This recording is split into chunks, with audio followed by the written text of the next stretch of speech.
Namo tassa bhagavato arahato samma sambuddhassa.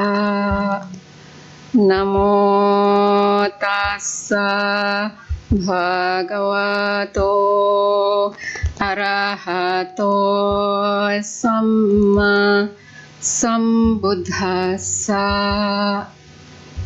Namo tassa bhagavato arahato samma sambuddhassa. Selamat malam, Romo, Ramani, Upasaka, Upasika sekalian. Ya, pada malam hari ini kita punya kesempatan untuk belajar bersama, mendalami Dhamma ya. Di sini topik kita menapaki jalan yang ditunjukkan oleh Sang Buddha. Topiknya sangat umum ya. Sepertinya semua sudah paham nih apa, dan mungkin juga merasa topiknya begitu. Saya sebagai umat Buddha ya pastinya sudah semua menapaki jalan yang ditunjukkan oleh Sang Buddha. Mungkin ada yang berpikir seperti itu ya. Nah, nanti kita lihat ya, apakah kita memang sudah menapaki jalan yang ditunjukkan oleh Sang Buddha ataukah belum. Kalau sudah ya bagus sekali ya, tapi kalau belum, kita juga perlu lihat, perlu pelajari, perlu pahami apa yang akan terjadi. Mungkin banyak orang kalau pada saat kebaktian ya, saya banyak dengar tidak suka kalau topiknya terlalu mendalam, hal-hal yang terlalu mendalam dianggap tidak sesuai dengan kehidupan saat ini dan sebagainya ya. Tapi nanti kita bisa lihat, bukan masalah mendalam atau tidak mendalam ya, tapi apakah apa yang kita tempuh itu tetap berada di jalur di mana kita bisa nyampe di jalan yang ditunjukkan oleh Sang Buddha. Nah, di sini saya katakan di jalan, baru nyampe di jalan saja ya. Ya, Sang Buddha memang banyak kasih kita jalan, dan yang semua orang sudah tahu yang dimaksud sebagai jalan untuk jalan tengah ya, jalan untuk bagaimana kita bisa lepas dari penderitaan. Saya kira mungkin sebagian besar sudah tahu, dan bahkan mungkin sebagian besar sudah hafal ya. Nah, tapi di sini kita mempelajari secara detail apakah sebenarnya kita sudah berada di jalan itu.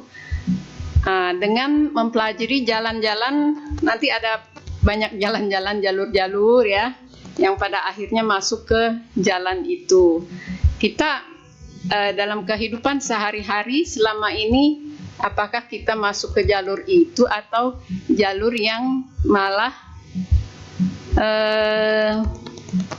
berlawanan arah gitu ya. Ya, jadi kita pelajari bersama. Ini khotbah tentang sang jalan di dalam Samyutta Nikaya 45.4. Saya bacakan sutanya ya, kita baca bersama-sama. Pandangan benar, Ananda, ketika dikembangkan dan dilatih, memiliki lenyapnya nafsu, lenyapnya kebencian, lenyapnya delusi sebagai tujuan akhir. Nah, terus setelah pandangan benar, kita tahu kehendak atau pikiran benar ya. Habis itu di sini nggak disebutkan semua, dianggap kita sudah hafal ya. Nah, habis kehendak benar apa ya? Habis pikiran benar? Habis pikiran benar, ucapan benar ya. Habis ucapan benar, perbuatan benar. Habis itu,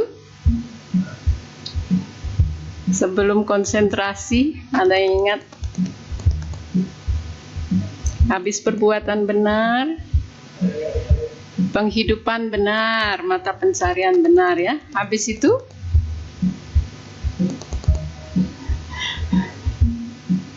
usaha benar ya. Habis usaha benar,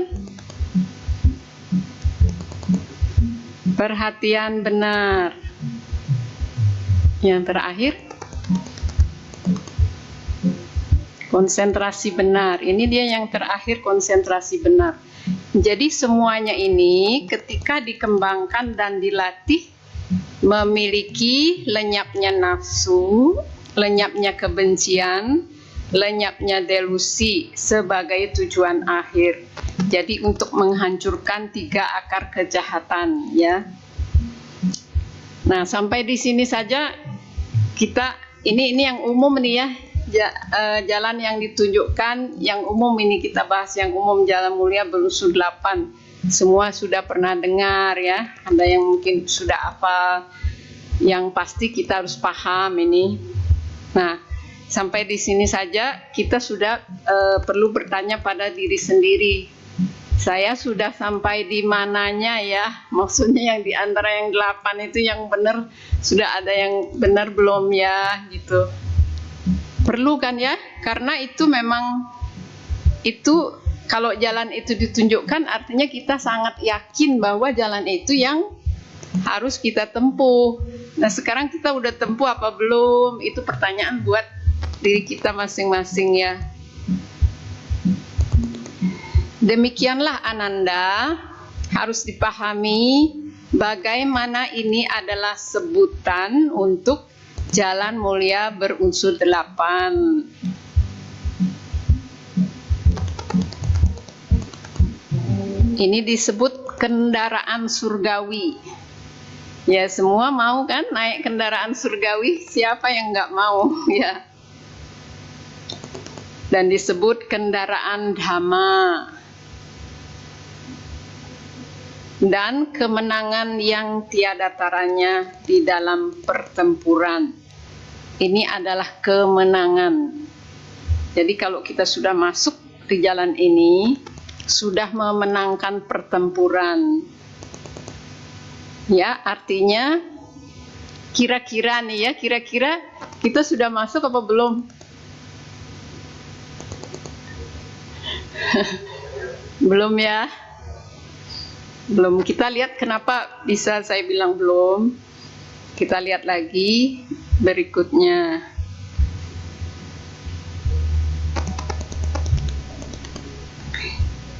Ini di dalam sutta berikutnya. Ini saya banyak mengambil dari sutta-sutta. Maaf ini ya. Kadang-kadang orang bilang kalau baca sutta itu nggak suka, yang nggak apa-apa ya. Tapi sengaja saya mengambil dari sutta-sutta karena sayang sekali ya, ini harta karun yang tak terhingga kalau kita tidak pelajari. Maksudnya harta karun itu kalau tidak diambil, tidak dimanfaatkan, sayang kan? Kalau sudah berlalu kita nggak lagi bisa bertemu dengan harta karun itu, kan tinggal menyesal ya. Jadi walaupun itu katakanlah baca sutta itu membosankan, tidak menyenangkan dan sebagainya, ya kita harus berjuang. Ini hanya cuma baca sutta saja. Kita bayangkan perjuangan bodhisattva sampai mencapai pencerahan, bagaimana susahnya. Jadi kita harus berjuang, minimal berjuang untuk menggali minimal untuk mengetahui dhamma sejati. Dhamma sejati kan kita bisa dapatkan dari sutta-sutta ini, ya.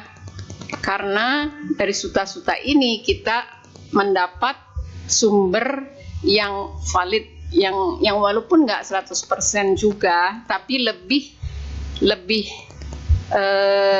tepat dibandingkan dengan sumber-sumber lain. Karena kalau sumber lain mungkin ada bisa dipengaruhi oleh berbagai macam hal, ya, kita nggak bisa sebutin satu-satu, tapi kalau langsung itu kemurniannya jauh lebih tinggi gitu. Jadi saya pakai langsung sayangkan sutta-sutta, walaupun mungkin terasanya agak membosankan diajak baca banyak-banyak kalimat, ya. Ini di dalam Samyutta Nikaya 55.5. Nah, di sana tertulis Sariputta dikatakan arus. Apakah Sariputta arus itu? Saya lanjutkan, ya. Jalan mulia berunsur 8 yang mulia adalah arus. Nah, seperti tadi, ya. Pandangan benar, kehendak atau pikiran benar, ucapan benar, perbuatan benar, penghidupan benar, usaha benar, perhatian benar, dan konsentrasi benar, itu adalah arus. Arus kemana? Itu arus menuju pada arus kesuci. Ini arus kesucian, arus menuju pada kebahagiaan sejati, ya.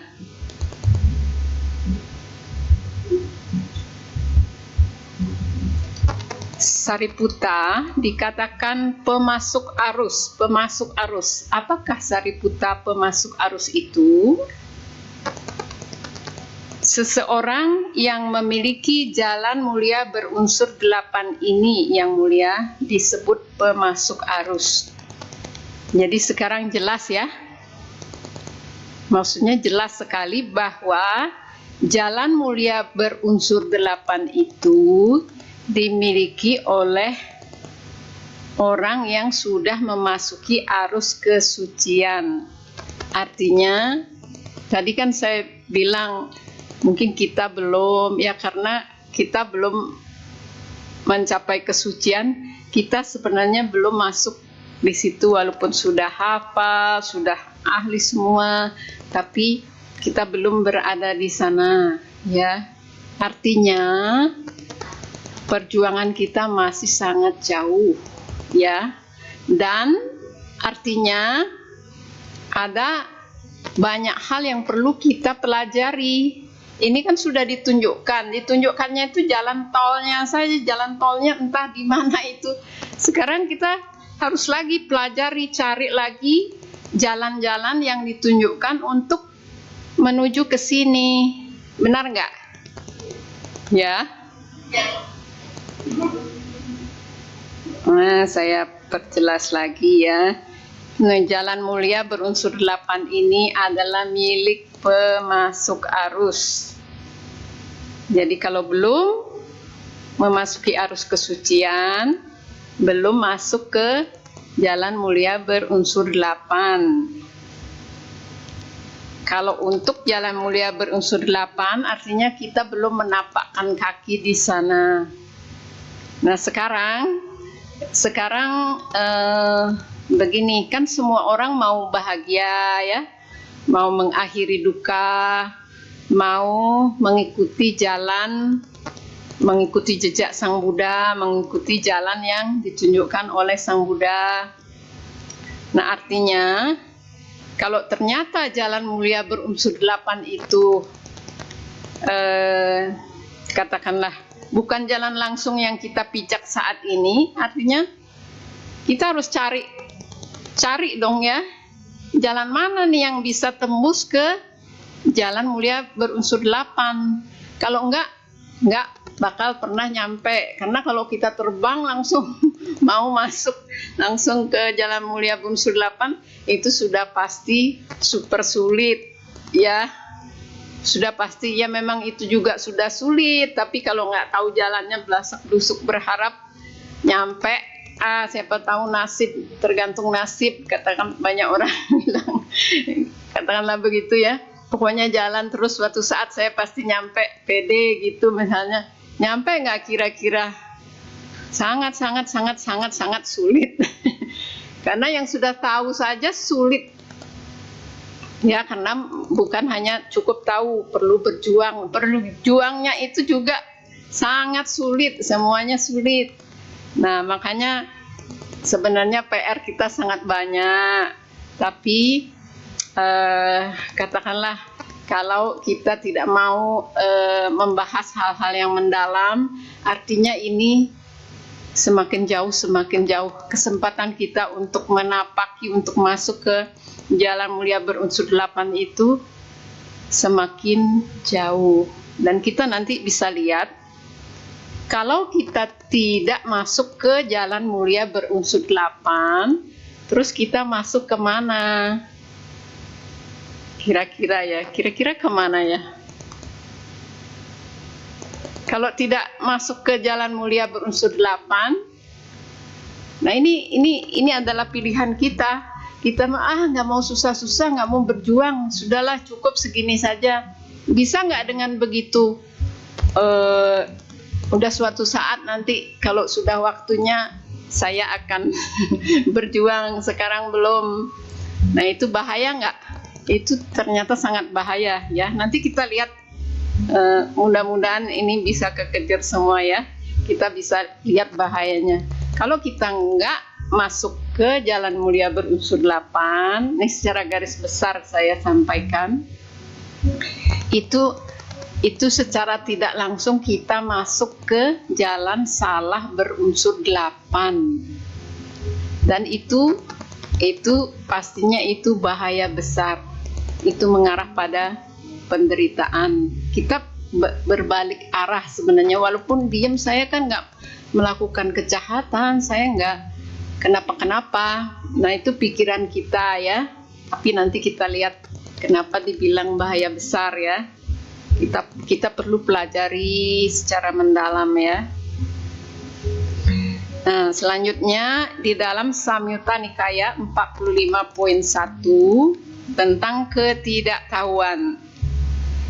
Para biku, ketidaktahuan adalah pelopor pada jalan masuk ke kondisi-kondisi yang tidak bermanfaat, dengan tanpa rasa malu dan tanpa rasa takut akan perbuatan salah mengikuti. Jadi ketidaktahuan ini diikuti oleh tanpa rasa takut untuk melakukan perbuatan salah, tanpa rasa malu untuk melakukan perbuatan salah. Jadi diikuti ini, jadi ada 3 ini merupakan pelopor jalan masuk ke kondisi-kondisi yang tidak bermanfaat. Ini mungkin kata-katanya tidak bermanfaat, ini tidak begitu menakutkan ya, tidak bermanfaat, tidak apa-apa. Tapi di sini biasanya tidak bermanfaat itu kita harus sudah takut ya, tidak bermanfaat itu dia akan mengarah pada penderitaan ya. Pada seorang yang tidak bijaksana, yang tenggelam dalam ketidaktahuan, maka pandangan salah muncul. Jadi karena kita tidak bijaksana, seperti tadi saya bilang, ya udah diam saja, ya tenggelam kita di dalam ketidaktahuan. Kita nggak mau berusaha karena kita nggak ngerti bahwa ini berbahaya, ya sudah diam saja. Maksudnya tidak berjuang gitu, nggak usah berjuang juga nggak apa-apa gitu. Nah ini kita harus pahami ya, bahwa apa-apa kalau tidak berjuang, ada sesuatu yang harus kita ketahui. Kalau tidak berjuang untuk masuk ke jalan mulia berunsur 8, apa yang bisa terjadi ya. Jadi satu kita tahu, maka kita akan masuk ke pandangan salah. Nah kalau sudah masuk ke pandangan salah, kira-kira masuk kemana terus? Ya, tadi kan begitu kita masuk, ke pandangan benar, akhirnya masuk lagi ke jadi 8. Jalan mulia berunsur 8. Kalau masuk ke pandangan salah, masuknya ke mana? Ya, kita lihat lagi ya. Pada seorang dengan pandangan salah, maka kehendak salah muncul. Pada seorang dengan kehendak salah, maka ucapan salah muncul, dia mengalir terus. Pada seorang dengan ucapan salah, maka perbuatan salah muncul. Pada seorang dengan perbuatan salah, maka penghidupan salah muncul. Pada seorang dengan penghidupan salah, maka usaha salah muncul. Pada seorang dengan usaha salah, maka perhatian salah muncul. Pada seorang dengan perhatian salah, maka konsentrasi salah muncul. Jadi lengkap masuk ke jalan salah berunsur 8. Jadi kalau jalan mulia berunsur 8 kekuatannya luar biasa mengarahkan kita menuju pada pencapaian kebahagiaan sejati. Jalan salah berunsur 8 kebalikannya, dengan kekuatan yang kalau 8 juga kekuatannya luar biasa juga. Nah, ini sangat bahaya. Dan kitanya nggak paham begitu ya, sudah pastinya karena tidak tahu, kita nggak paham. Kita terus terbawa, kita juga nggak paham, nggak kayak banjir. Oh, saya ini terhanyut banjir, bisa berusaha. Ini beda. hanyutnya membuai gitu, hanyutnya kita nggak paham. Kalau kita hanyut, tiba-tiba bisa nyampe mana. Nah, setelah nyampe di tempat-tempat yang semakin penuh dengan penderitaan, baru di situ kita mengeluh, mungkin minta pertolongan, maksudnya barulah kita sadar, aduh ini kenapa ini, bagaimana ini, apanya yang salah dan sebagainya. Mungkin juga kalau yang tidak mengenal Dhamma bahkan mulai menyalahkan orang lain, lingkungan lain dan sebagainya, semua menyalahkan, tambah lagi kan ya, tambah kebencian. Kalau kita nyalain orang lain udah nggak selesai masalahnya pastinya ya. Kan kita sendiri menuju nih jalan menuju penderitaan, tapi kita nyalain lagi orang lain, tambah parah lagi, tambah cepat lagi masuknya. Ya nggak selesai. Jadi nih saya ambil kesimpulan, ketidaktahuan menyebabkan munculnya pandangan salah. Pandangan salah membawa kita masuk ke jalan salah berunsur 8. Kebalikannya, pengetahuan sejati akan membawa menuju pada pandangan benar ya. Pandangan benar itu tadi sudah diuraikan ya, akan membawa kita masuk ke jalan mulia berunsur 8.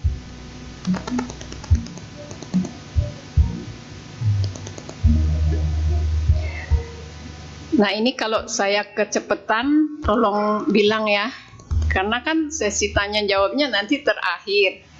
Kalau misalnya sekarang kan nggak bisa nih, kalau ada yang belum jelas bilang aja kecepatan, saya ulang gitu ya. Nah, sekarang satu sutta lagi dalam Samyutta Nikaya 20.1 tentang puncak atap. Demikianlah yang kudengar. Pada suatu ketika, Sang Bagawa sedang menetap di Sawati di hutan Jeta, Taman Anathapindika. Di sana, Sang Bagawa berkata sebagai berikut. Para biku, bagaikan semua kasau dari atap rumah mengarah ke puncak atap dan menyatu di puncak atap.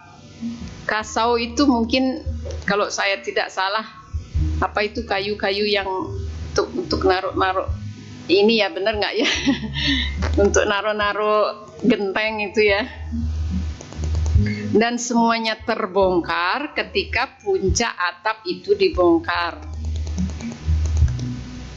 Demikian pula, semua kondisi tidak bermanfaat adalah berakar pada ketidaktahuan dan menyatu di ketidaktahuan, dan semuanya terbongkar ketika ketidaktahuan dibongkar. Oleh karena itu, para biku, kalian harus berlatih sebagai berikut. Kami akan berlatih dengan tekun. Demikianlah kalian harus berlatih. Jadi intinya kita harus berlatih membongkar ini, membongkar puncak atap penyebab dari segala hal-hal yang tidak bermanfaat ya. Ya, seperti tadi saya bilang, tidak bermanfaat itu bukan berarti hanya kalau kita tahu tidak bermanfaat nggak apa-apa. Ini maksudnya tidak bermanfaat, ini berbahaya, ini penderitaan yang membawa pada kerugian dan penderitaan ya. Sampai di sini saya sudah jelas ya, saya lanjut lagi ya. Ini tentang ketidaktahuan lagi ya. Di dalam Anguttara Nikaya kelompok 10 nomor 61. Sebenarnya ini kita masih di satu topik, nggak jauh-jauh. Cuman saya ambilkan dari beberapa sutta biar lebih banyak yang kita pelajari, lebih banyak nyangkut, lebih paham gitu ya. Karena ini kalau menurut saya sih ini sangat-sangat penting untuk kita pahami ya.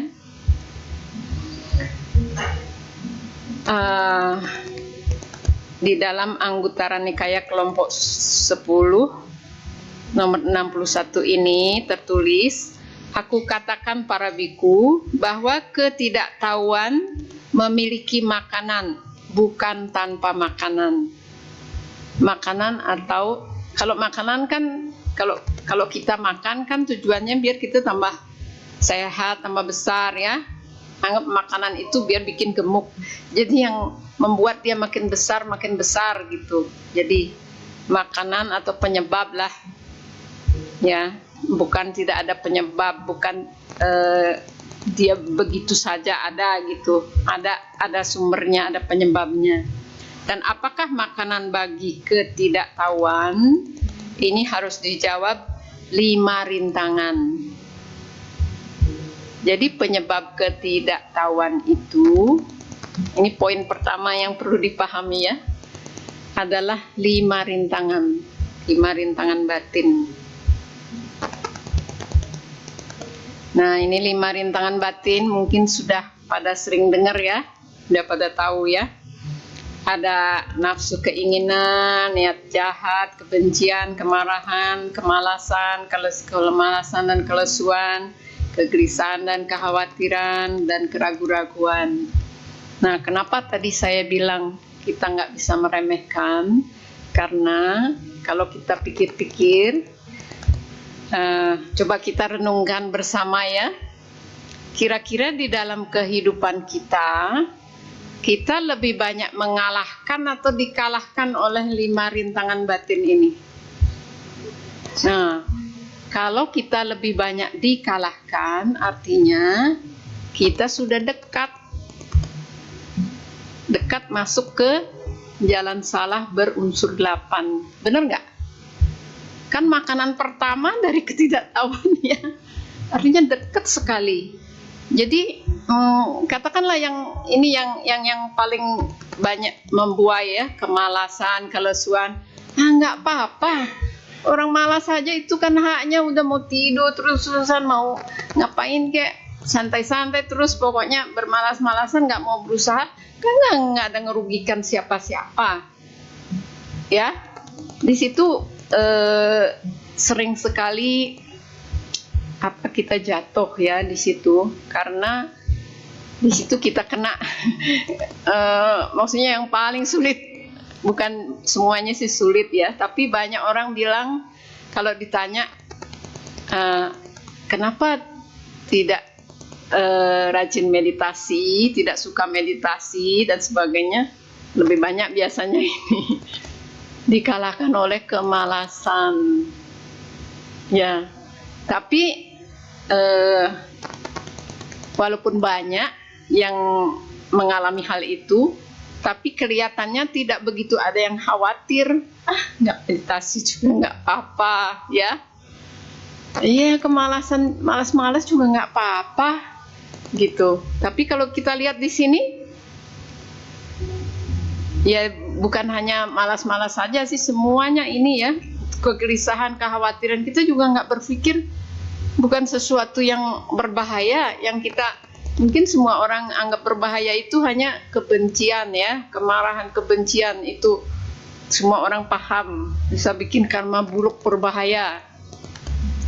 Tapi kalau yang lain-lain, keraguan-raguan, apa semua, nafsu juga, makan, mengejar nafsu makanan enak, misalnya apa, mengejar kenikmatan indria, kan nggak pakai uang orang lain misalnya, ya katakanlah cari uang dengan jujur, dengan keringat, pokoknya semua hasil jerih payah sendiri, apa salahnya toh menikmati hidup? Banyak orang bilang seperti itu.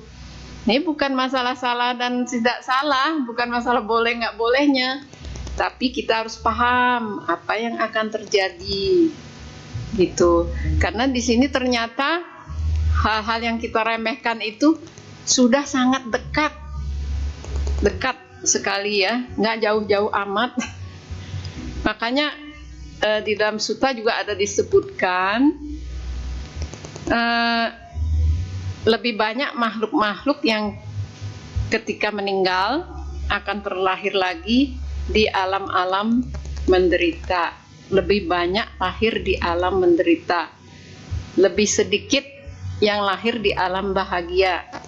Walaupun lahir dari alam manusia, dari alam surga, sedikit yang lahir lagi di alam manusia, katakannya ya. Walaupun nggak surga, alam manusia lah, sedikit sekali, lebih sedikit. Lebih banyak lahir di alam menderita, artinya kita juga harus waspada. Artinya bukan meremehkan, bukan pede gitu, pede aja nggak cukup ya.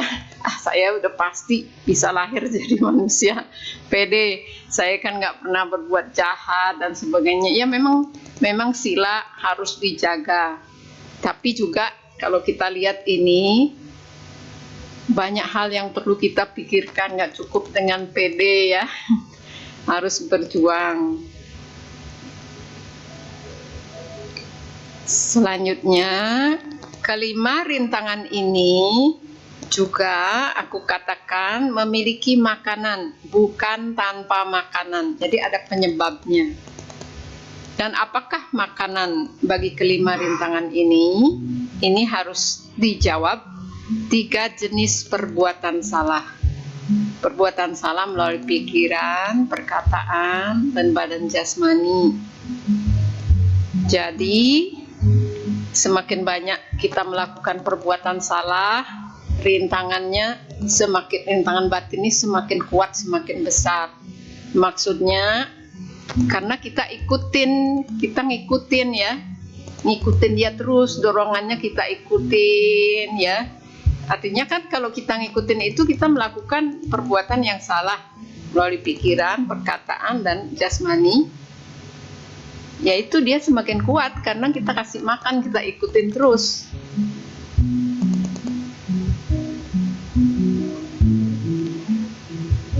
Ketiga jenis perbuatan salah ini juga aku katakan memiliki makanan, bukan tanpa makanan.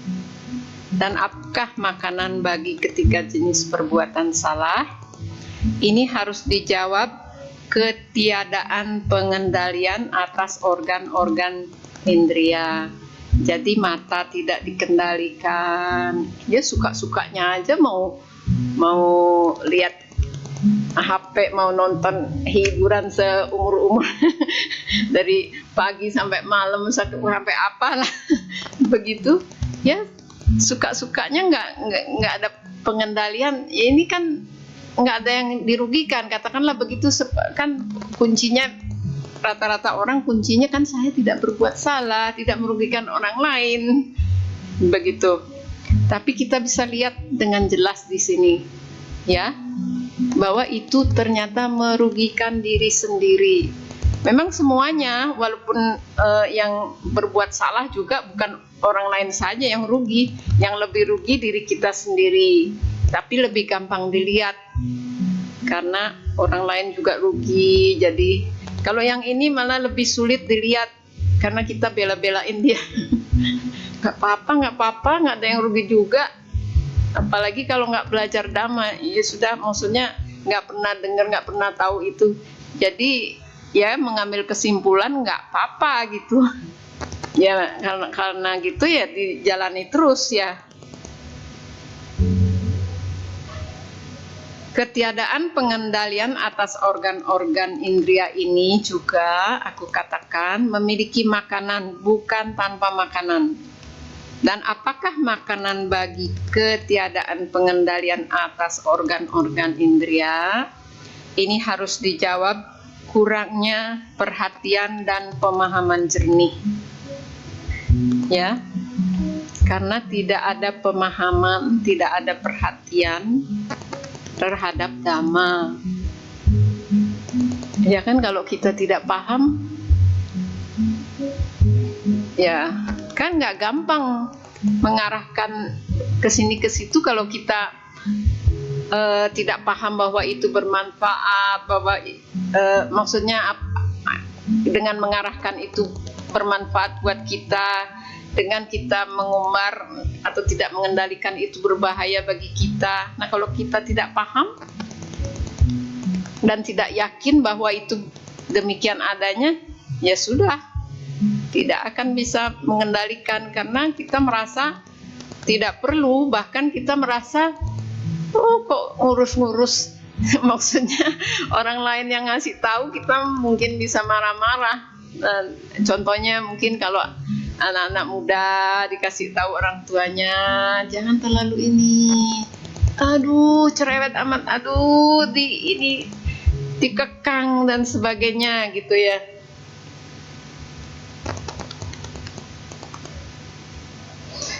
Maaf, ini nanti sampai jam berapa, Pak? Nanti sampai jam berapa ya? Sampai jam 7? Wah. Nggak apa-apa ya, kita dapat sedikit, yang penting jelas ya. Biar sebenarnya ini agak panjang, tapi sudah masuklah kerangkanya sampai jam 7 ya. Kurangnya perhatian dan pemahaman jernih ini juga aku katakan memiliki makanan bukan tanpa makanan. Dan apakah makanan bagi kurangnya perhatian dan pemahaman jernih? Ini harus dijawab perhatian tidak seksama atau perhatian tidak bijaksana. Ya, apa yang kita perhatikan kan itu yang kita pahami. Kalau salah mengarahkan perhatian, yang dipahami yang itu, misalnya mau yang kita pahami bagaimana caranya bisa biar saya tidak putus-putusnya bisa menikmati semuanya gitu, misalnya itu yang kita pelajari terus kan, yang kita pahami ya itu. Bukan kebalikannya, bagaimana caranya melepaskan diri dari jerat ini kan, bukan itu yang kita perhatikan dan berusaha kita pahami ya. Perhatian tidak seksama ini juga aku katakan memiliki makanan bukan tanpa makanan.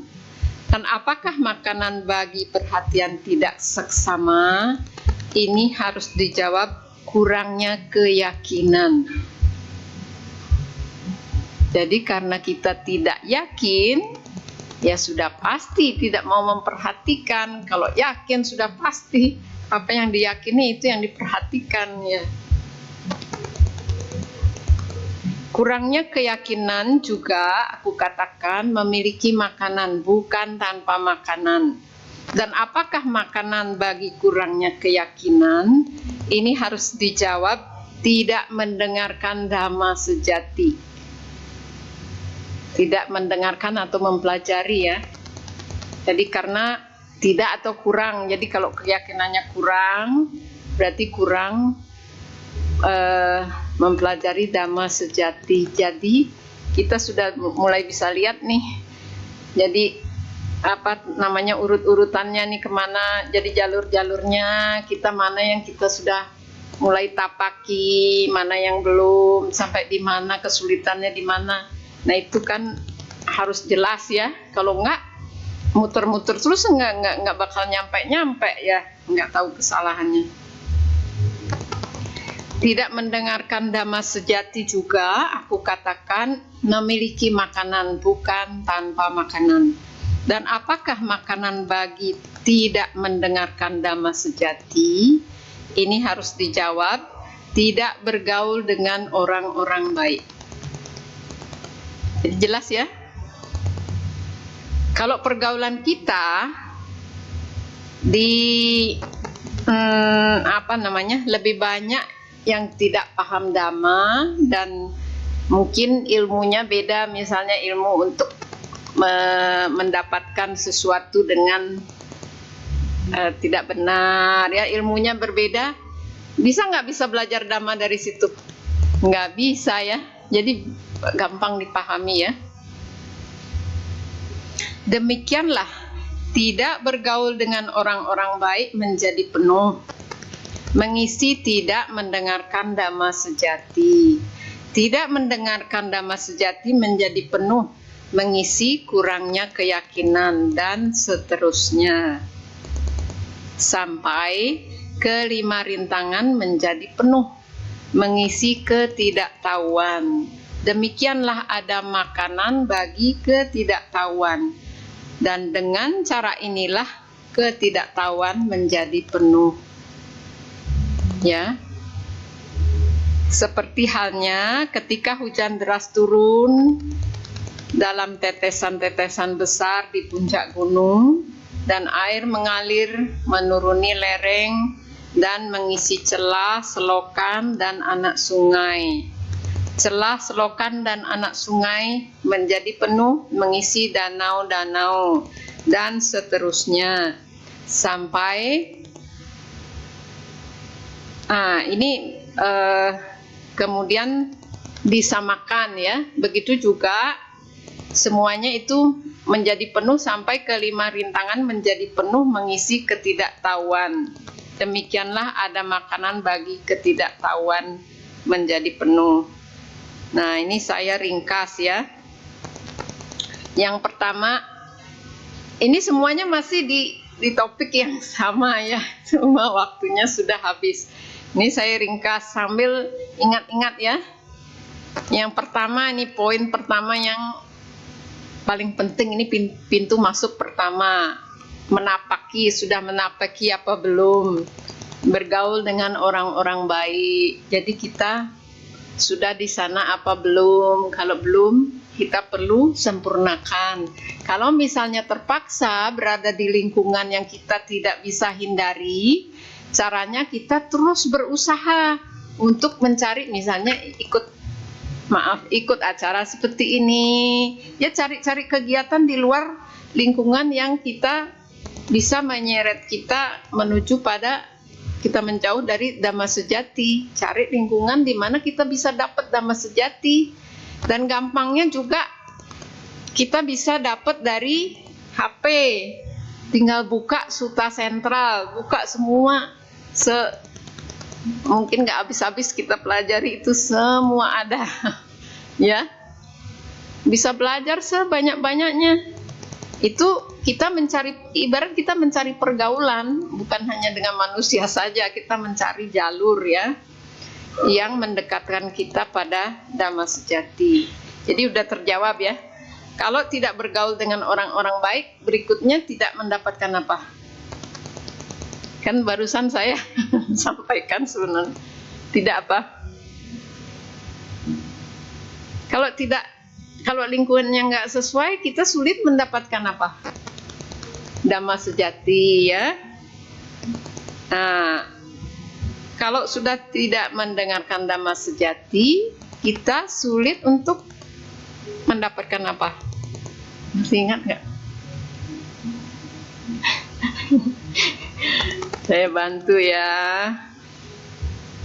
Keyakinan, kalau nggak belajar Dhamma bagaimana meyakini? Ya kalau keyakinan tok yang membabi buta, ya mungkin saya yakin bisa mencapai kesucian dalam kehidupan ini juga. Ya nggak cukup ya, bukan keyakinan membabi buta, tapi harus ada dasarnya. Nah kalau tidak ada keyakinan, tadi masih ingat nggak? Akan menyulitkan kita untuk apa?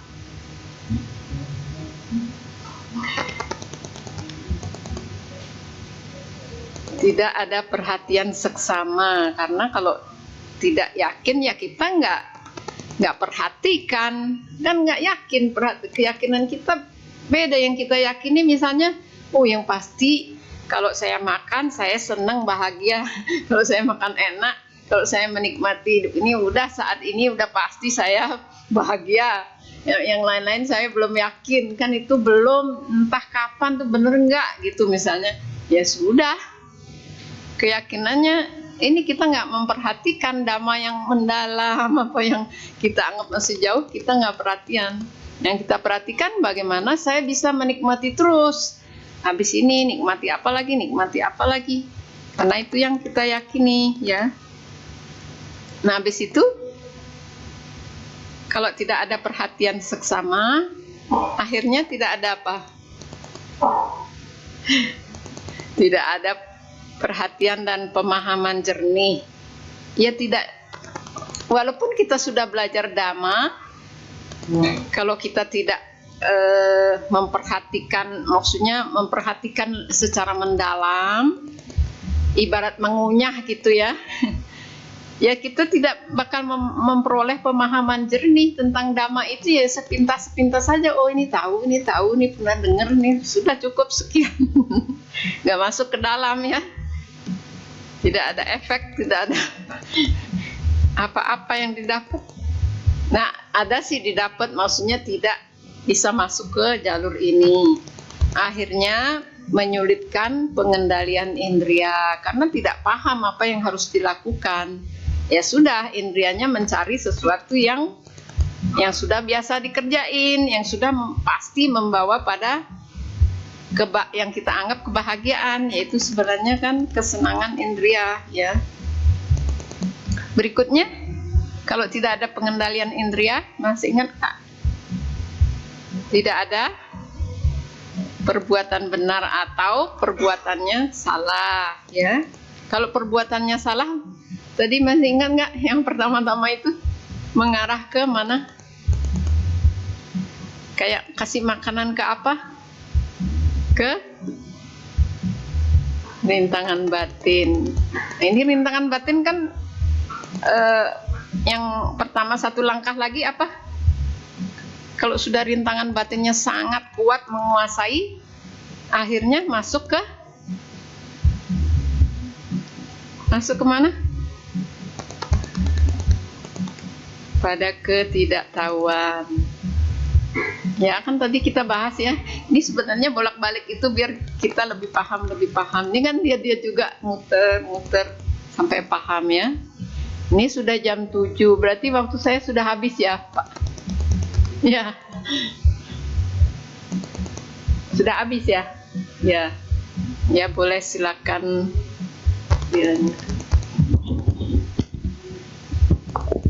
Baiklah, demikian Dhammalesana yang disampaikan oleh Ayah Wijayani Terry. Ayah membuka kesempatan untuk sesi tanya jawab. Jadi kita memiliki dua metode untuk sesi tanya jawab. Jadi pertanyaannya pertama adalah secara lisan. Jadi nanti setelah bernyanyi, yang ingin bertanya secara langsung angkat tangan saja. Ini dipersilakan ke depan untuk bertanya langsung kepada Ayah. Lalu kedua melalui chat, yakni bisa chat ke nomor admin WLP Dhammasukha di 0811 9921 098. Saya ulangi, 0811 9921 098. Sambil menunggu pertanyaan yang masuk, mari kita bernyanyi bersama. Kepada petugas dipersilakan. Baik Bapak Ibu, kita buka kembali buku kita. Kita buka halaman 68, kita nyanyikan lagu Masihkah Ada.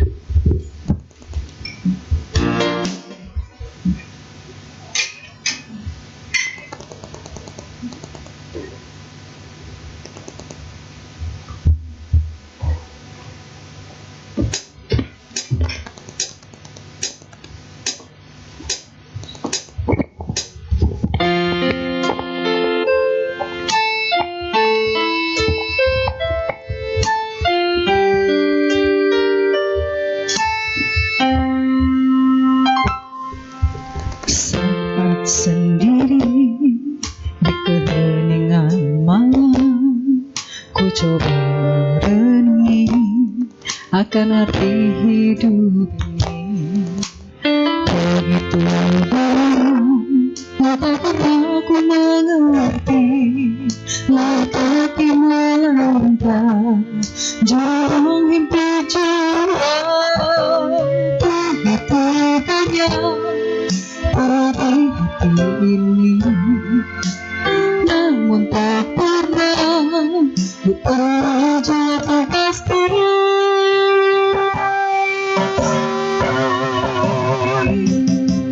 Masih ada di hati kita kejujuran dan kepastian. Mengapa kita harus berdusta pada diri sendiri? Mengapa kita merasa bangga akan diri bersandara, seakan saja kita rela dari kegelapan hati. Begitu banyak pada hati ini,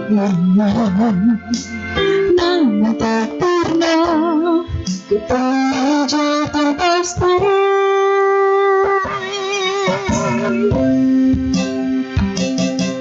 Masih ada di hati kita kejujuran dan kepastian. Mengapa kita harus berdusta pada diri sendiri?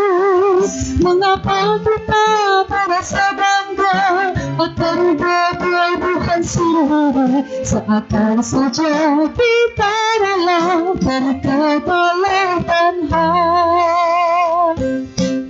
Masih ada di hati kita kejujuran dan kepastian. Mengapa kita harus berdusta pada diri sendiri?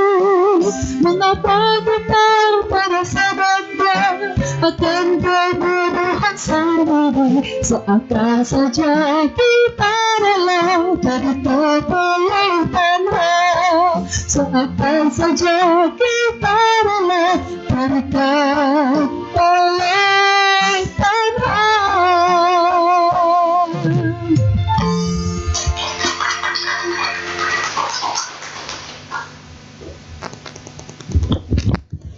Baiklah, kita kini masuki sesi tanya jawab.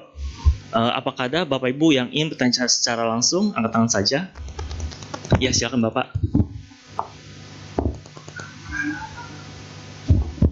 Ya. Begitu sulit ya, sedangkan umat Buddhis sendiri juga banyak yang belum paham. Terkadang malah ada yang punya prinsip, ya udah aja lah, yang penting gua nggak ganggu orang, gua nggak benci sama orang, bisa berbuat baik ya gua berbuat baik. Ada sebagian orang seperti itu ya. Apalagi misalkan yang tidak tahu sama sekali, yang ya katakanlah seperti agama-agama tetangga itu gimana itu ayo tuh, mohon pencerahannya ayo. Ya, terima kasih banyak pertanyaannya. Ini memang benar-benar mewakili ya. Banyak sekali terjadi seperti itu. Apa namanya? Ini kan pertanyaannya bagaimana itu? Jawabannya sebenarnya sudah jelas di sini dari apa yang kita pelajari tadi. Walaupun saat ini belum melakukan perbuatan buruk, katakanlah dia nggak melanggar sila, nggak ganggu siapa-siapa, tapi sudah ada di jalur, maksudnya tidak masuk, ini jalur yang pertama ini pandangan itu pandangannya belum benar gitu, bahwa hidup ini nggak cukup sampai di situ saja, karena itu masih, kalau saya lihat ya kelam, apa istilahnya ya, bukan kemalasan ya, kita enggan untuk bergerak gitu, udah nyaman, udah nyaman segini aja. Kalau berjuang terlalu capek, maksudnya udah segini aja kan gitu ya intinya.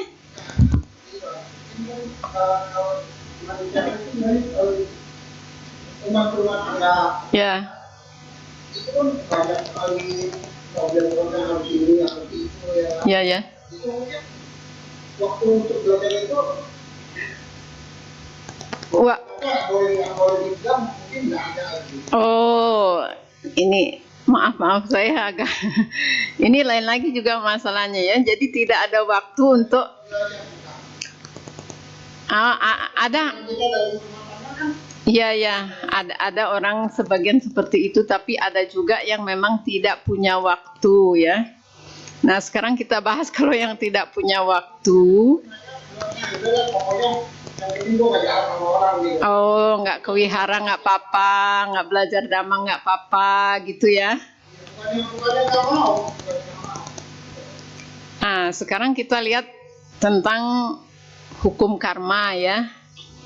Kita kan ini kan mungkin karena tidak masuk di jalur pertama nih ya, kurang masuk karena tidak mendapat pergaulan dengan orang-orang baik atau orang bijaksana ya, sehingga semuanya tidak memungkinkan, seolah-olah tidak memungkinkan begitu. Nah, kenapa bisa demikian? Itu juga karena karma masa lalu ya. Ya memang kita nggak bisa menyalahkan siapa-siapa, nggak bisa nyalain lingkungan, nggak bisa nyalain beban hidup saya terlalu berat untuk hidup saat ini saja saya nggak bisa, apalagi untuk meluangkan waktu belajar dhamma gitu misalnya. Itu semua ada kait-kaitannya. Kita juga nggak nyalain, bukan salah tidak salahnya, tapi kita tahu kondisinya ya di situ. Nah, kalau sedikit bisa ya katakanlah, masa setidak-tidaknya di dalam seumur hidup nggak bisa satu kali saja, katakanlah begitu. Sebenarnya sih kalau ada dorongan dari dalam, nah itu adalah karma yang memungkinkan walaupun sangat sulit gitu ya. Nah begitu ada sedikit celah, nah di situ harus berjuang. Ya katakanlah itu dilema ya. Aduh saya nggak bisa ini, nggak bisa ini. Seperti saya bilang, kalau memang ada celah, ada karma kita ya, terus ada dorongan, ada bibit di dalam yang mau berkembang, bisa saja mencari misalnya HP. Semua orang punya HP ya. Ya kalau nggak bisa baca sutta, dengerin ceramah ya, daripada dengerin, pastilah ibu-ibu yang sibuk-sibuknya apa pasti punya waktu buat dengerin lagu lah, nonton film lah apa ya. Nah itu sebenarnya hanya masalah bagaimana kita memprioritaskan saja, karena tidak ada dorongan dari dalam bahwa inilah yang harus dikerjakan. Jadi dari awal itu sudah masuknya di situ karena pergaulan ya setiap hari, udah itu saja udah larut, udah bukan hanya sebenarnya juga karena tidak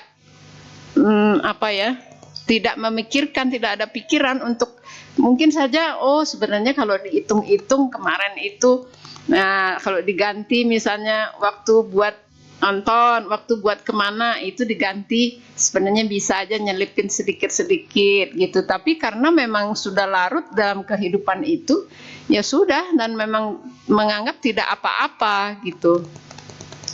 Nah kita bukan salah benar nih ya, bukan lihat salah benarnya, tapi kita lihat di jalur ini dia akan masuk kemana. Kalau tidak ada dhamma, susah ya. Dhamma itu benar-benar fondasi, karena kan di dalam kita ada dhamma pun, sudah ada keyakinan, sudah masuk ke perjuangan pun masih sulit, apalagi tidak ya. Bisa dibayangkan kita ibarat musuh. Ini musuh kita kan 5 rintangan batin itu ya, jadi kan puncaknya sampai situ nih. Kita berhadapan dengan 5 rintangan batin. Kalau nggak belajar dhamma, kita nggak tahu ada kita lagi diperbudak oleh 5 rintangan batin, dikuasai. Kita nggak tahu lagi bahaya, kita nggak tahu lagi dikalahkan musuh. Semua kita nggak tahu kalau nggak belajar Dhamma. Belajar Dhamma pun nggak gampang untuk paham hal itu. Ya mungkin dengar masuk kanan keluar kiri nggak begitu. Misalnya di sini iya betul sampai di rumah ya udah hilang lagi, udah lupa lagi. Ya jadi kunci pertama sudah jelas belajar Dhamma, karena kan Sang Buddha yang kasih kita tuntunan ya. Kalau tidak dituntun seperti orang buta tidak dituntun ya sudah pasti nggak tahulah arahnya udah kemana-mana, bisa masuk jurang, bisa kemana. Yang terang aja, yang nggak buta aja, yang jelas-jelas berjuang saja sulit, apalagi yang tidak berjuang dan tidak tahu menau, tidak tahu arah, ya bisa dipastikan lebih sulit lagi. Suatu saat pun masuk, nah di situ masuk pun juga karena sulit nggak jadi. Banyak orang seperti itu, begitu mulai misalnya ada celah nih, begitu dengerin pertama, kok sulit amat sih, kok begini kok begitu, akhirnya nggak jadi, nggak mau lagi. Meditasi juga begitu. Nah begitu nyoba, aduh yang ada cuman sakit-sakit aja, pegel, bosen dan sebagainya, nggak jadi. Nah begitu ya, karena itu semua ada rangkaiannya, ada seperti tadi tuh ada makanannya. Kalau udah makanan ini yang dikasih, ya itu dia yang gemuk. Kalau makanan yang mengarah ke Jalan Mulia Berunsur 8, dibalik aja, itu dibalik, tapi ada sedikit sebenarnya, sedikit tambahan, cuman karena nggak ada waktu ya. Tapi gampangnya, garis besarnya itu dibalik, udah tinggal ngelanjutin. Nah, saya tambahin sedikit lagi ya. Kalau ini kan setelah perbuatannya salah atau tidak benar, dia masuk ke rintangan batin, akhirnya masuk ke ketidaktahuan. Nah, kalau perbuatannya benar, dia masuk ke 4 penegakan perhatian, yaitu meditasi kesadaran dengan 4 objek, yaitu untuk memahami sebagaimana adanya batin dan jasmani ini. Habis itu masuk terus sampai masuk ke faktor pencerahan, terus masuk ke pengetahuan sejati, terus masuk ke Jalan Mulia Berunsur 8. Nah itu jalurnya ya. Kalau ini ya udah mentok di situ, udah ketidaktahuan, ya sudah, kita sudah tahu ceritanya bagaimana sampai di situ. Masuk ke jalan salah berunsur 8. Sedikit saya katakan lagi, dengan pandangan salah saja itu sudah setiap saat kita memproduksi segala sesuatu yang mengarah pada penderitaan. Apapun itu, pikiran, perkataan, perbuatan, itu produksi terus hal-hal yang membawa pada penderitaan. Jadi sangat mengerikan, nggak bisa remeh, nggak bisa, maksudnya pembelaan diri, saya kan begini gitu. Jadi seperti tadi lagunya, jujur saja gitu, jujur sebenarnya di balik itu apakah memang benar-benar. Terus juga kalau di situ saja kita nggak mau berjuang ya, nggak mau berusaha, ya sudah, selebihnya lebih sulit lagi. Jadi dimanapun posisi kita, mau nggak mau, itu kita harus berusaha, harus berjuang. Ya kalau makin di awal, maksudnya dulunya jalannya ke situ, sekarang mau belok nih, ya makin sulit sebenarnya. Dan kesulitannya lebih besar, kekuatannya lebih kecil, musuhnya lebih besar, nah lebih banyak kemungkinan kalah.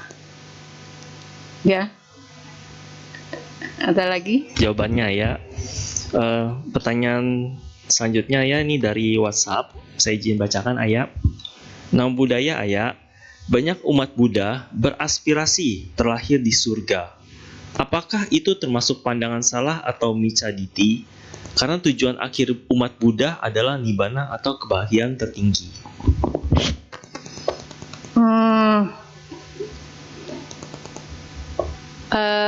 memang keinginan untuk terlahir di sini itu memang juga termasuk pandangan salah ya, karena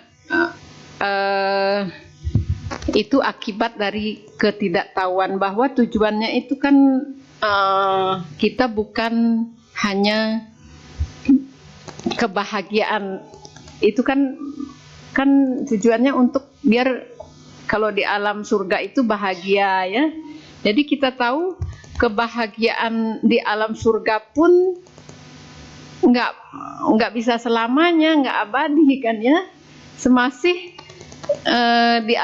walaupun di alam bahagia mana ya, semasih kita belum mencapai kesucian, itu nggak bisa selamanya begitu.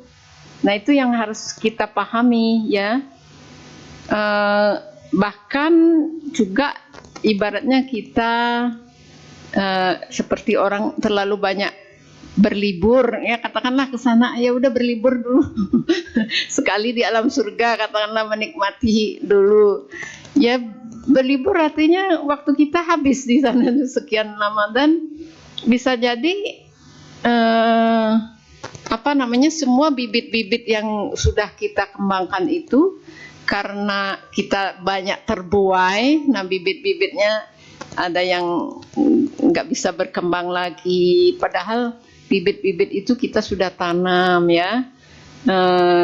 Kalau kita sampai bisa terlahir di alam surga, pasti ada bibit-bibit yang baik, tapi bibit-bibit yang arahnya, nah ini kan semua kita nggak cukup baik saja ya, arahnya itu harus benar, arah.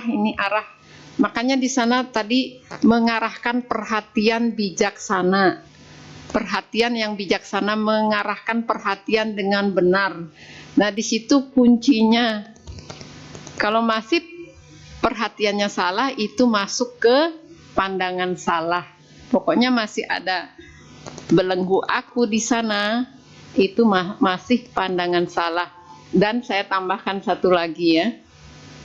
Tadi kan ada perhatian benar atau bijaksana dan perhatian salah.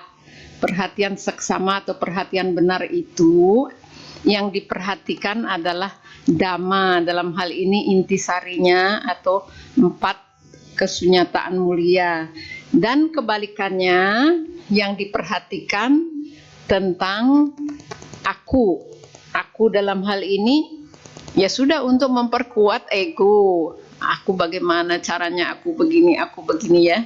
Nah, dikatakan kita masuk ke dalam belantara pandangan. Belantara pandangan itu seperti kalau secara fisik kita masuk ke hutan belantara.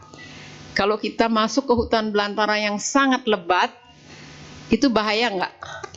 Bahaya, malah nggak bisa keluar dari situ dengan selamat ya. Nah, kalau sudah masuk ke belantara pandangan ini, sangat sulit untuk keluar. Walaupun dia tidak berbuat jahat, bisa terlahir di alam surga, tapi pandangan salahnya ini kuat, ya sudah akan terus berada di dalam belantara pandangan itu. Nah, kecuali masuk ke mengalihkan perhatian dari perhatian yang salah ini ke perhatian benar, kemudian terus masuk. Bahkan saya belum sempat nih menayangkan, padahal di sana disebutkan poin-poin yang kita bahas ini ya, bergaul dengan orang bijaksana atau orang baik, mendengarkan dhamma sejati, perhatian yang seksama, dan praktek sesuai dhamma. Ini 4 ini disebut faktor-faktor memasuki kesucian. Bayangkan pentingnya, kita kan meremehkan sekali nih. Nah, itu faktor, artinya itu harus ada. Katakanlah kalau kita nggak paham, saya nggak mau menjadi orang suci, nggak mau masuk nggak mau memasuki arus kesucian. Nah, itu kan karena ketidaktahuan kita ya.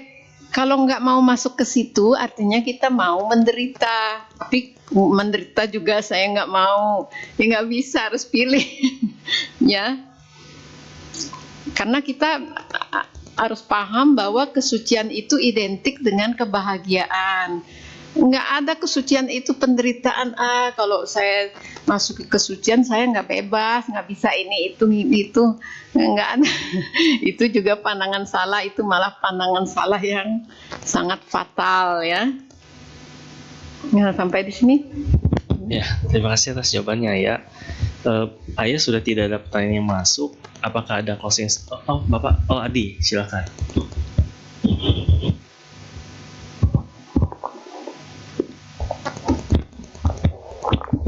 Selamat malam Ayah, nama budaya. Ya. Izin bertanya, bagaimana mengkondisikan di tiap kehidupan kita berada di lingkungan Buddha, Dhamma, dan Sangha, sehingga kita terus bisa diarahkan ke dalam jalan mulia Buddha 8. Itu saja Pak ya, terima kasih. Ya, terima kasih pertanyaannya. Bagus sekali pertanyaannya ya. Kalau menurut saya, apa yang kita bahas saat ini itu benar-benar kalau kita pahami itu akan mengkondisikan kita bisa terlahir di alam bahagia atau alam manusia yang bisa bertemu dengan Dhamma. Karena ini kan jalur, dia nggak pandang di alam manapun, pokoknya ada di jalur itu ya udah, dia akan mengarah ke jalan mulia berunsur 8, terlepas dimanapun. Dan kalau sudah masuk di jalur sampai dia perbuatannya benar, tidak melanggar sila, keyakinannya kuat, itu dia nggak akan masuk ke alam rendah kan ya. Nah cuman sampai situ saja nggak cukup, harus masuk lagi. Masih ingat nggak setelah tadi kalau perbuatannya bukan perbuatan salah tapi perbuatan benar, terus masuk kemana? Masih ingat nggak? Tadi saya ada menyampaikan di akhir karena nggak sempat menayangkan. Masih ingat nggak masuknya kemana terus? Mendorong kemana? Nah itu jalur itu dia tadi mungkin kalau yang memperhatikan, kalau ini penuh akan mengisi ini penuh akan mengisi ini penuh akan mengisi ini. Tugas kita memenuhi. Ini penuh sekuat-kuatnya kita berusaha untuk memenuhi, dia otomatis akan mengalir. Sekuat-kuatnya memenuhi, otomatis akan mengalir. Tapi kan kenyataannya kita nggak bisa menuhin. Dari pertama pun nggak bisa menuhin ya, semua nggak bisa menuhin. Makanya dia harus disertai semuanya sedapat-dapatnya semuanya diusahakan. Yang di perbuatan benar ya sila, ini bukan saya kan masih menuhin ini, saya nggak usah, bukan begitu maksudnya. Semuanya dipenuhin tapi ini dijaga, misalnya segini kalau nggak bisa meningkatkan jangan sampai jatuh, terutama sampai belajar Dhamma ya. Dhamma itu pemahaman Dhamma, kalau apalagi kalau sudah masuk begini ya, ini udah kepegang sebenarnya, tinggal melanjutkan kan. Kalau nggak bisa masuk dengan mungkin dengan berbagai alasan, nggak ada niat, nggak ada kondisi, nggak ada apa, nggak masuk aja. Nah itu lebih parah lagi. Nah misalnya udah sampai sini aja sudah sangat beruntung, tapi kita harus tahu ini nggak bisa stop sampai sini saja. Nah ini harus dipenuhi, menuhi juga nggak bisa, ya udah lanjut latih. Melatih kesadaran, perhatian ke dalam ya, melatih kesadaran dengan meditasi kesadaran, latih lagi perhatikan ke dalam. Kan kita biasanya hanyut oleh pikiran ya, pikiran yang dipenuhi oleh rintangan batin, dikuasai oleh rintangan batin. Kita biasanya hanyut oleh rintangan batin, tarik lagi ke dalam ya. Nah sampai memperoleh pemahaman jernih, habis itu masuk ke perbuatan benar. Nah habis itu pertanyaan saya belum terjawab, masuk kemana terus? Penegakan perhatian ya, 4 penegakan perhatian atau yang kita kenal dengan meditasi pandangan terang atau vipassana ya. Kita ikut meditasi sekarang kan banyak ada retret ya. Nah kalau kalau sudah di dalam hati terus berkembang, kita ngikutin jalur itu, akan ada dorongan dari, oh saya harus ikut meditasi, saya harus belajar meditasi. Misalnya lah, katakan kalau sendiri aja nggak ngerti apa yang, maksudnya nggak ngerti juga juga males dan sebagainya ya, akhirnya nggak ya. Nah, mungkin kita akan terus berjuang mencari jalan, bagaimana caranya saya bisa ketemu teman-teman lagi, maksudnya ketemu jalur pergaulan lagi nih, masuk ke pergaulan lagi. Kalau sudah pergaulannya masuk ke orang-orang yang biasa ikut retret atau sudah tahu tempatnya, oh di sini nggak ada orang diajak pun, ya itu kan semua pergaulan itu ya, masuk, kita bisa malah bisa lompat, udah masuk langsung ke 4 penegakan perhatian, tinggal ditekuni masuk lagi ya. Ini bukan harus satu-satu begitu, kalau bisa penuh sehingga mendorong. Tapi seperti saya bilang tadi, kalau nggak bisa, kesempatan mana yang terbuka langsung ambil, langsung masuk ya.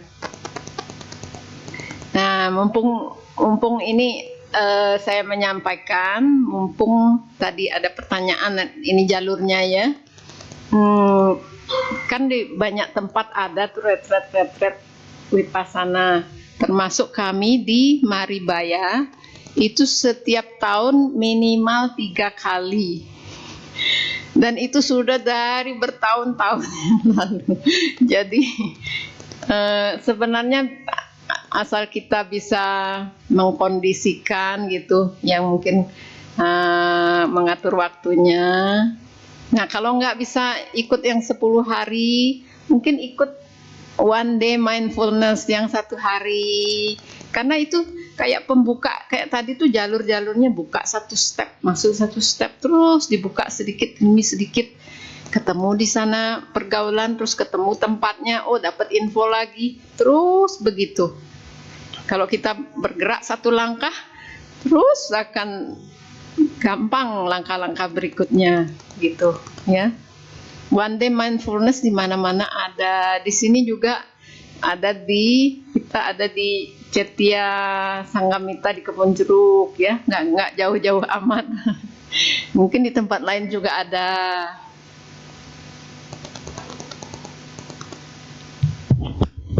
Ya, demikian ya Ayah.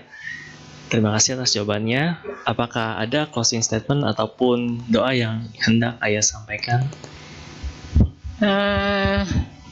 Saya hanya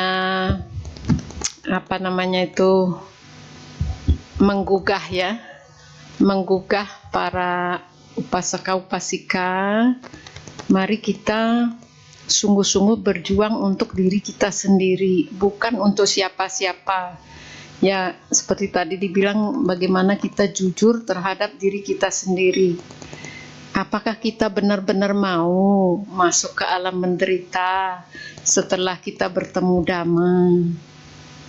Ya, benar-benar bertanya pada diri sendiri. Kalau enggak, ya sudah, mulai melangkah. Dan kita sudah dikasih jalannya. Apakah mau jalan itu hilang, enggak ketemu lagi? Bahkan kalau kita benar-benar nih ya, katakanlah kalau terus hanyut masuk ke alam menderita, apakah sanggup nggak menghadapi penderitaan di situ? Di sini aja sudah nggak sanggup, apalagi di alam menderita. Nah, kalau enggak, mari kita berjuang sungguh-sungguh, berjuang dimanapun juga, maksudnya di step manapun juga.